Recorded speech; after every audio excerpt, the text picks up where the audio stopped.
আসসালামু আলাইকুম সম্মানিত ভিউয়ার্স, আপনারা সকলে কেমন আছেন? আশা করি ভালো আছেন। দেশ কিংবা প্রবাসে থাকা সকল ব্যাংক গ্রাহকদের জন্য একটি মহা গুরুত্বপূর্ণ নিউজ।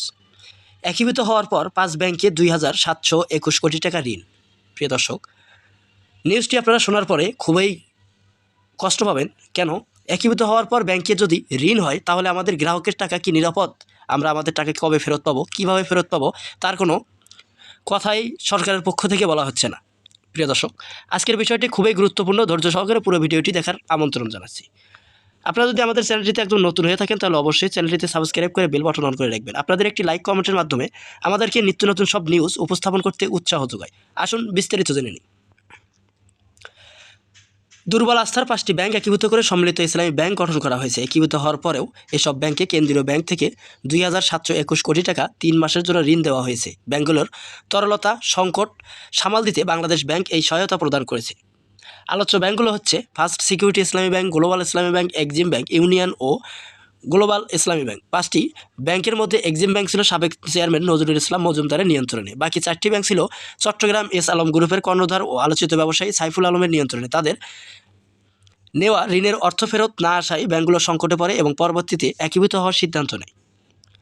কেন্দ্রীয় ব্যাংক থেকে ঋণ বিতরণের হিসাব অনুযায়ী ফার্স্ট সিকিউরিটি ইসলামী ব্যাংক 416 কোটি টাকা, সোশ্যাল ইসলামী ব্যাংক 482 কোটি টাকা, এক্সিম ব্যাংক 1,564 কোটি টাকা, ইউনিয়ন ব্যাংক 161 কোটি টাকা, গ্লোবাল ইসলামী ব্যাংক 98 কোটি টাকা।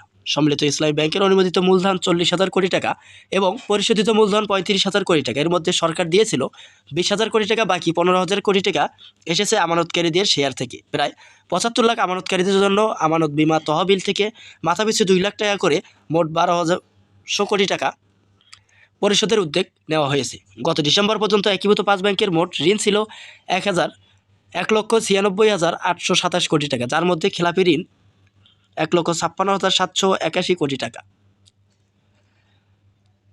নেট পরিমাণ পার্সেন্ট দাঁড়ায় 84.23%। ব্যাংক ভিত্তিক খেলাপি ঋণ হচ্ছে এক্সিম ব্যাংক 33,404 কোটি টাকা, 62.45%। গ্লোবাল ইসলামী ব্যাংক 14,050 কোটি টাকা, 96.27%।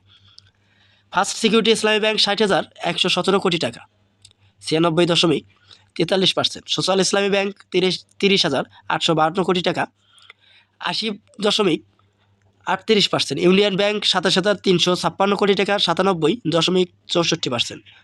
নতুন গভর্নর মোহাম্মদ মোস্তাকুর রহমান বৈঠকে জানিয়েছে, বিদেশি আইনি সহায়তার মাধ্যমে দেশের সম্পদ ফেরত এনে ব্যাংকগুলোকে সচল করার জন্য এপ্রিলের মধ্যে পদক্ষেপ নেওয়া হবে। প্রিয় দর্শক, আজকের ভিডিওটি ভালো লাগলে অবশ্যই লাইক কমেন্ট শেয়ার করে আমাদের পাশেই থাকবেন।